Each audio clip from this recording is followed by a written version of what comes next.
semoga tetap tercurahkan kepada Nabiullah Muhammad Sallallahu Alaihi Wasallam, kepada keluarganya, kepada sahabatnya, kepada seluruh pengikutnya hingga akhir zaman kelak, sehingga dengan izin Allah Ta'ala kita mendapatkan syafaat dari Rasulullah Sallallahu Alaihi Wasallam.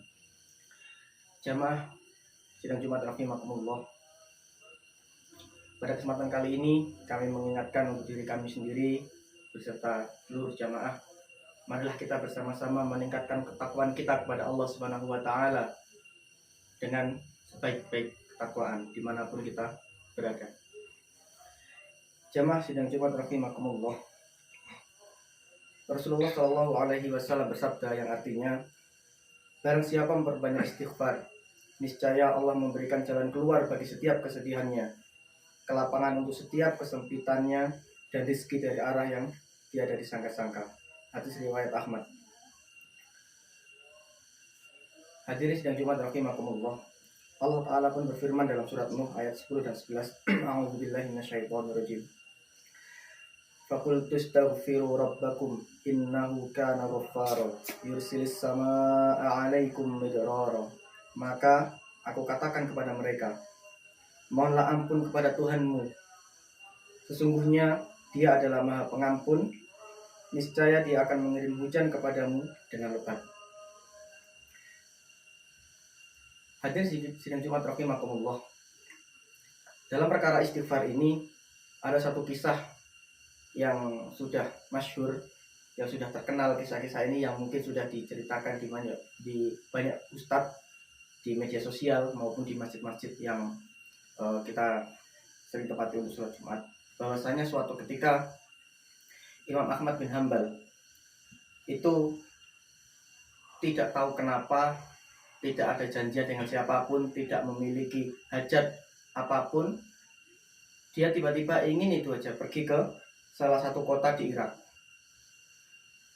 Singkat cerita, sampailah Imam Ahmad bin Hanbal ini di satu masjid waktu itu Isya.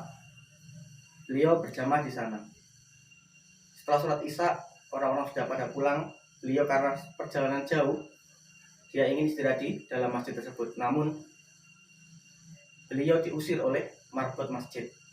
Katanya, sedang apa ya Syekh?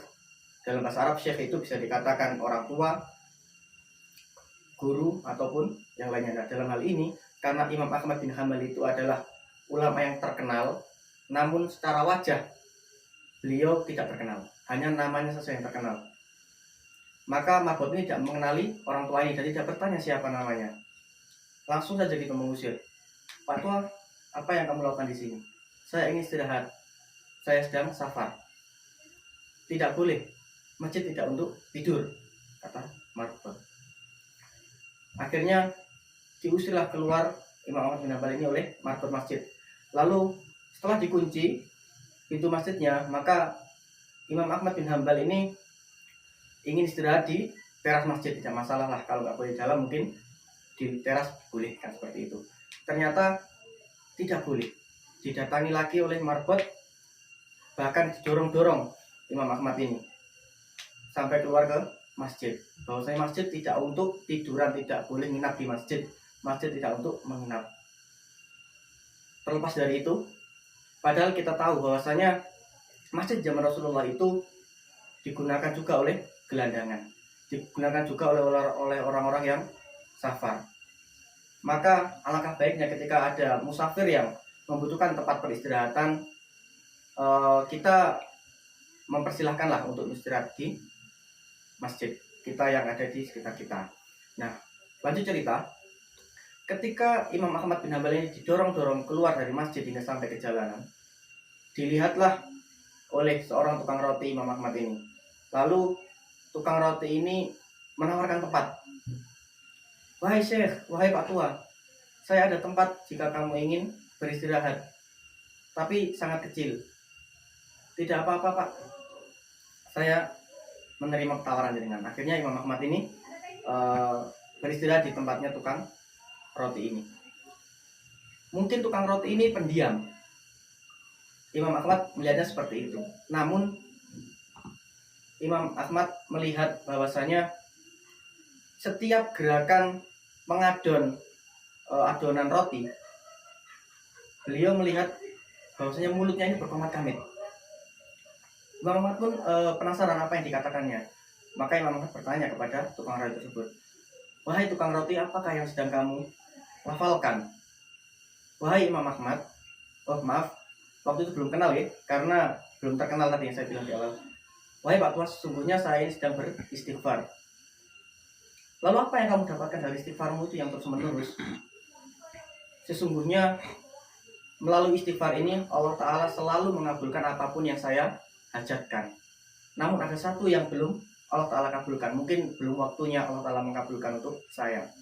Lantas apa itu yang kamu hajatkan yang belum Allah Ta'ala kabulkan?"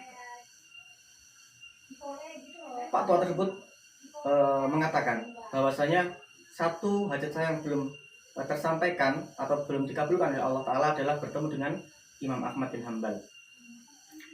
Kagetlah Imam Ahmad bin Hambal. Allahu Akbar. Ketahuilah bahwasanya saya adalah Imam Ahmad bin Hambal. Maha suci Allah dengan segala kuasanya. Allah Ta'ala menjalankan saya dari Basra sampai ke Baghdad ini yang berjarak kurang lebih, ketika saya cek, itu kurang lebih 529 km jaraknya. Jika kita dari Tuban mungkin ke Surabaya itu 5 kali berangkat Tuban Surabaya.